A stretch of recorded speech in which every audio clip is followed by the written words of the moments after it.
Today I'm going to be doing a monthly wrap-up. I really cannot believe how fast this month went by. It just feels like yesterday New Year's was here and everything. It's just so crazy. So, yeah, today is a monthly wrap-up, and since I've only done this once on my channel, every month at the end of the month I will be doing a monthly wrap-up where I talk about books I have read in the past month and the films that I have watched in the past month. I'll be leaving the links to both of them, whether they're video or blog review, so you guys can go check them out, so you guys can get a full idea of what I thought about them better. So yes, let's just begin. I want to actually begin with the films. So the first film that I watched this month was Fame, and this is about a group of people who go to the school for like dancing, singing, acting, etc. And it's kind of shows specific people's journeys through the years of the school and where it takes them and stuff like that.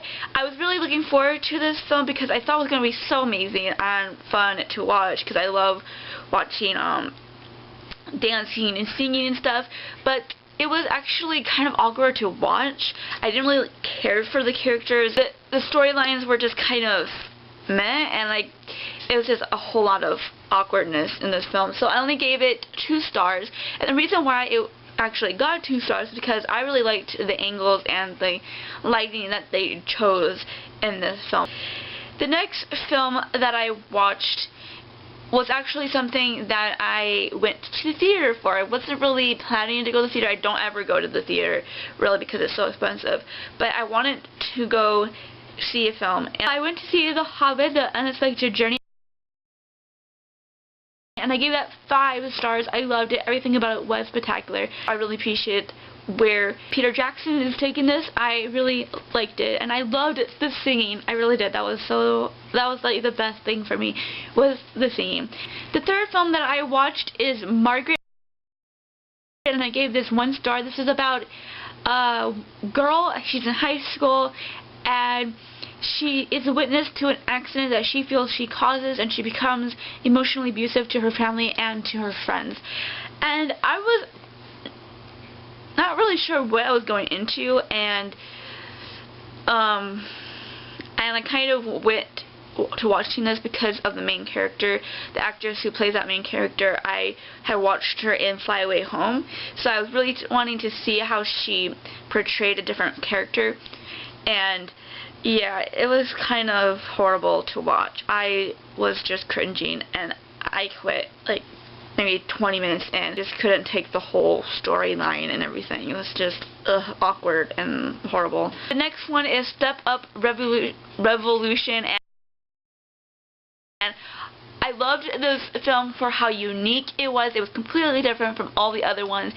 Different dancing style, different conflict, different everything, except for one thing, which is why I got only 3.5 stars. If you do not know what this film is about, it is about a group of people who are trying to get money from a competition by dancing. It's on it's almost like a YouTube thing, but I don't think it is.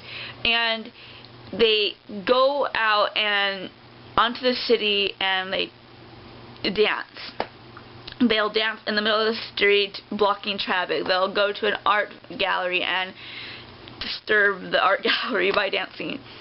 And at first it's all about this whole competition, but then their city is being, I think their part of the city is being threatened by this guy who's trying to change it into like a very corporate, very sophisticated city, and they fight against it by using dance. And I really liked that. But the one thing, like I was saying, there was one thing that was totally unique and unnecessary, and that was the romance.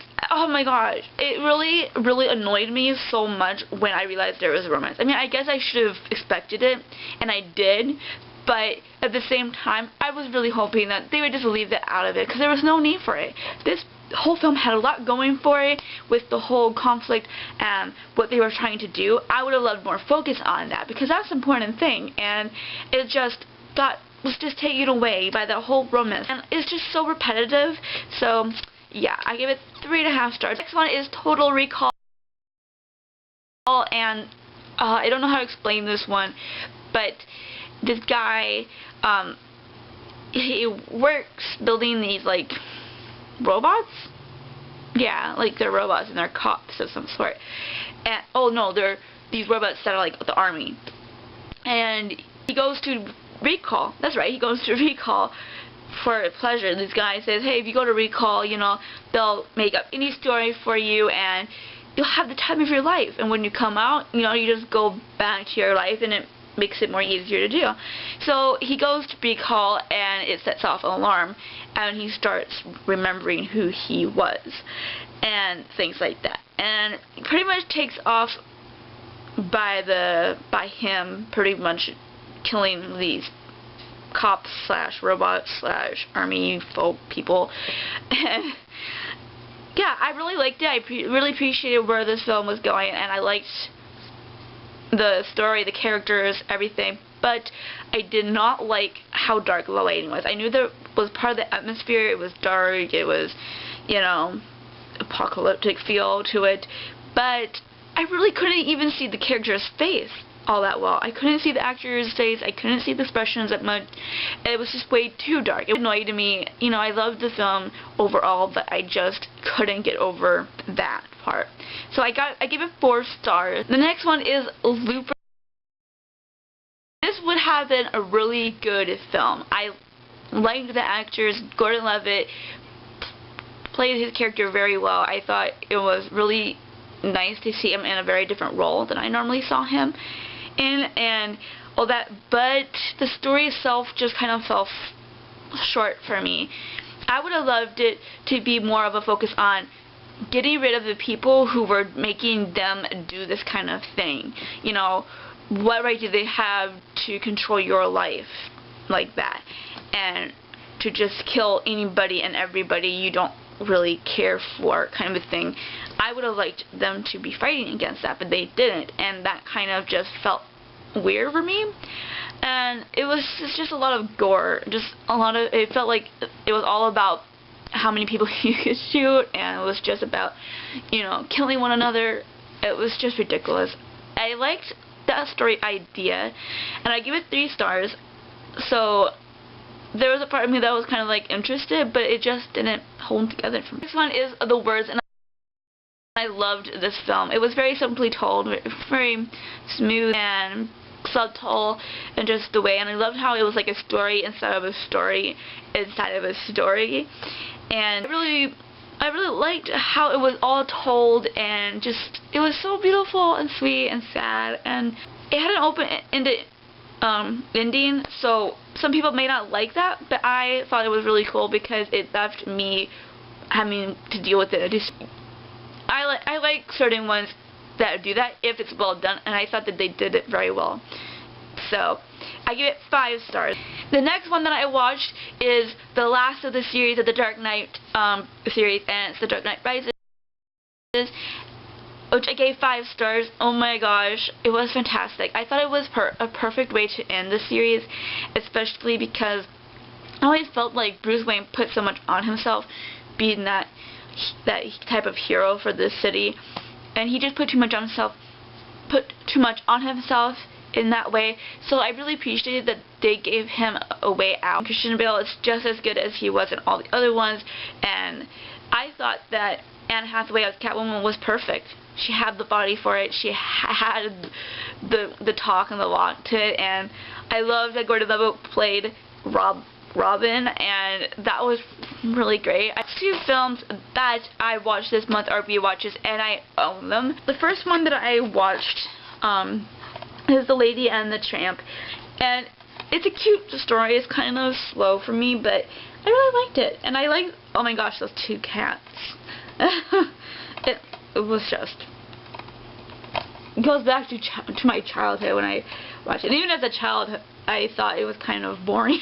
I don't know, but I like certain parts of it. So then the next one and the last film that I watched this month is Mrs.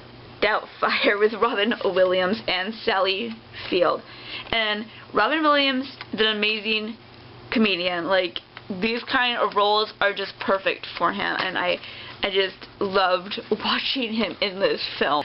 So I really loved these films. Oh, Lady of the Tramp I gave 4 stars, and this one I give 5. So that is all the films. Let's get on to the best part, books. So the first book that I finished was actually Beautiful Darkness. It's a Nook book, so here's the picture. This is the second book in the Castor Chronicles series, and as you all know, I loved the first one very much. I thought it was a fantastic start to the series. I gave that one 5 stars, and going into this one, I heard that a lot of people were not liking how Lena acted, but I understood. I talk more about it in my review, so go check that out. And I gave it 5 stars. I really loved everything, and the ending, oh my gosh, was so ominous. I really want to get to the next one really soon. The next book that I finished this month, sort of, is The Hunchback of Notre Dame by Victor Hugo, and I counted this as a finish because I've tried reading this like 3 times, but I can never get through it because it's such a, oh my gosh. Let's just say each chapter is like, he describes the scene for one chapter, which is like 50 pages long, and then 10 pages is what's actually happening. Another 50 pages is about describing the scene, and then the next 10 pages is what's actually happening. Yeah, I couldn't get through that. I don't know. I can't imagine how anybody else could. It's just, ugh. I didn't give it a rating. I feel bad for giving a rating to a classic that I actually didn't really finish, but if I had to, I would have to give it 2 stars. It would have only gone 1 because of how horrible it kind of read and why, you know, but his writing is really actually good. The next one is another Nook book, and that is The Murder on the Mind. I liked the book. I liked the premise. I liked the fact that it was a mystery. I liked the characters.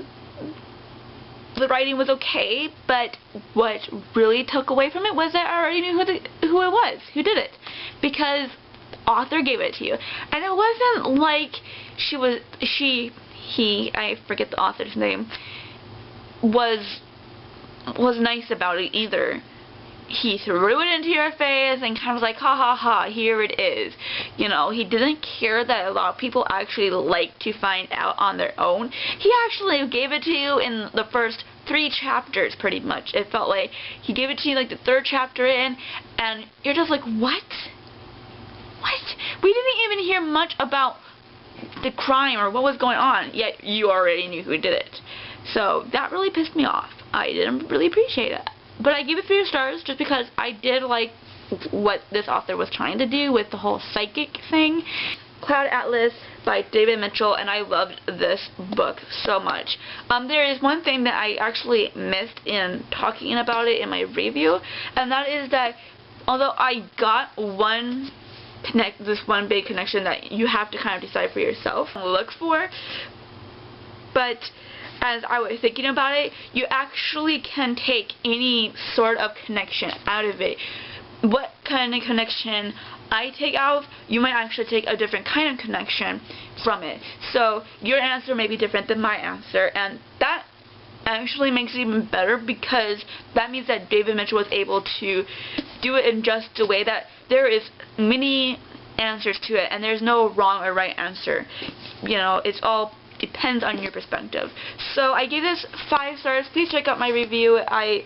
It will give you a little bit more insight into why I like this book. So the next book that I finished is another Nook book, and I only actually finished this in reading pretty much, and that is Double Dare. And this is a book about this girl who's getting married because of business reasons. Her father, her soon-to-be mother-in-law wants to mesh their businesses together, and the only way, supposedly, is that she gets married to the son of the mother. And yeah, she pretty much runs away and decides to take on an adventure with this guy who runs this business that does like adventures sort of thing. And then they start their own kind of romance, I guess. And I give this 1 star. I really absolutely can't understand why there can be romance that isn't fluff. I hate that there seems to be no deep relationship that's romance, and it's not based on lust and sex and all that. It's just, there needs to be more in a relationship, and it really pissed me off. This book pissed me off so much because it wasn't just fluff. It was that she was trying to pull off a romance. You know, she was saying, oh, look at, they love each other. But it wasn't even love, because there's just, you can't build love on sex. I just couldn't get past that. So, 1 star. The next book is The Visit by Cedric Durmont. Basically about this woman who comes back to this small town to get revenge on a certain person who hurt her really badly when she was younger, and yeah, she kind of wants to buy her justice. So intrigued by this book, and it really draws out a lot of questions, like, can justice really be bought? Do you really believe what she's doing is okay? Do you even sympathize with her? So I have answered some of these questions, and some of them I still have to think about. It's just really interesting. Also, this is a play, so I give this 5 stars. I really liked the unique story. The characters were unique all on themselves. It was just very interesting to read, and this is actually for my class. So the last book that I actually finished in this big old thing, I got the complete collection of Sherlock Holmes by Sir Arthur Conan Doyle, and I really was wanting to read his stuff. You know, I watched a lot of the films. I watched the one with Robert Downey Jr. I watched the BBC series Sherlock. I've been sort of off and on watching the new one, the US version, Elementary, where they turn Watson into a girl. So I didn't read the whole thing, but I did read the first one, A Study in Scarlet, where we actually are introduced to Dr. Watson and Sherlock Holmes. So that's really was an interesting read. I really liked getting to know them, the real them, and trying to see which of these versions that I watched was actually the closest. I would have to say, based off of the Justice one, it would have to be Benedict Cumberbatch with the BBC series Sherlock. I just think that he's the closest so far. I will have to read more to find out. So I gave this a 4.5 stars. I did feel like it was drowned out a bit, especially when it was explaining the story behind the murders. Otherwise, I really did enjoy it. It was a very interesting read, and just getting to see Sherlock Holmes at work in this way was very intriguing, I must say. So I'm really excited to read more of this. I'm not going to read it all the time, but once in a while when I get an interest, I will continue on with the series. I am currently reading 3 books. I am done with The Visit, like I said, and I'm not reading any books right now for school. So I am reading 3 books, like I said, and the first one is a Nook book, and that is The Keeper's Curse by Diana Harrison, and I do not know what this one is about. I mean, I kind of do, but I can't remember. It's something about a curse, that's all I know. And here's the picture for that. I am also currently reading, I should say rereading, Anne of Green Gables by Ella Montgomery, and it's the first book. I am pretty much halfway, basically, and it's been like over a year since I've been able to revisit Anne and Gilbert and Diana and Marilla. That it's just, oh my gosh, I'm just loving it. The next book, the third book, is Uncle Tom's Cabin by Harriet Beecher Stowe, and this is basically about a man named Tom who suffers for refusing to obey his white oppressor. Yeah, that's a basic story, but there's actually a lot more characters in this. There's different stories going on alongside him. You have Liza with her son and her husband George, who is somewhere else at the time because, you know, two different owners and stuff like that. So there's like several storylines going on, but I think the one thing that ties them all together is Tom. So far I'm really actually enjoying this. I thought I was going to have a hard time reading just because of the language, of the writing. But overall, it's very easy to get through. I am that far through. I think that's pretty good for this second book. So overall, I'm really enjoying it, and I'm trying to get through this. So that is my wrap-up. I will see you guys next month. Tell me below what you read this month, and if you read any of the books that I shared with you guys, or watched any of the films that I watched, and leave your thoughts below. I will see you in the next one. Bye!